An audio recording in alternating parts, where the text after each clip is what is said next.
Hey guys, welcome back to Let's Be Blunt with Montel, a podcast where we have real conversations about cannabis, culture, and so much more. Of course, I'm your host, Montel Williams, and you know my mission is always to educate, inspire, and to break through the stigma surrounding this incredible plant. Well, today, we've got an amazing guest joining us. Not only is he an attorney, an entrepreneur, and a family man, but he's also the founder of a premium Black-Owned Cannabis Brand shaking up the industry in Maryland and beyond.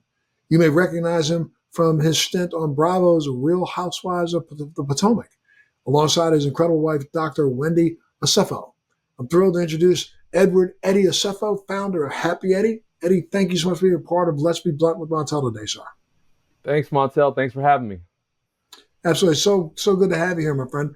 Let's talk a little bit about your background, where you're from. It's such an honor to have you on the show, but let's, take me through, how you personally and professionally, your background led you to where you are today. And that's a path involved with cannabis.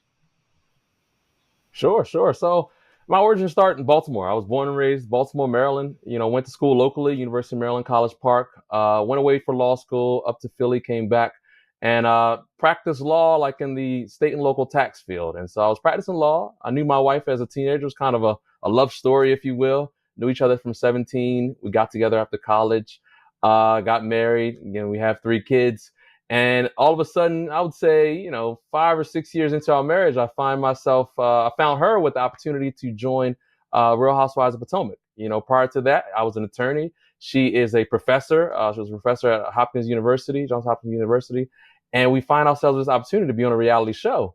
And of course, initially, I'm a little, apprehensive, like, oh, is this like the best move for us? But the way she lives life is, YOLO, you only live once. So you got to seize the day, take all opportunities that are in front of you.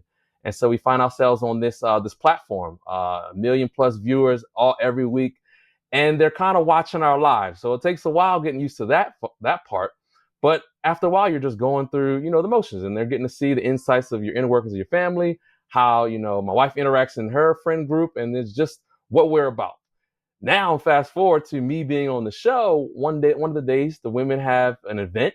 I attend the event, and apparently I'm smiling extremely hard at one of the ladies. So she terms me Happy Eddie, and it starts going through the group, proliferating that Happy Eddie was flirting with me because he was smiling at me. And so it took a life of its own online. It went viral kind of thing. And all of a sudden, this was around the time that Maryland was going rec in Maryland in terms of marijuana use. And so I knew I wanted to get involved in the industry initially, but I didn't know how I would do it. It's one of those things, you need a license, or you need to have partnerships or have some type of connection to the industry before you can enter it. But here I am with this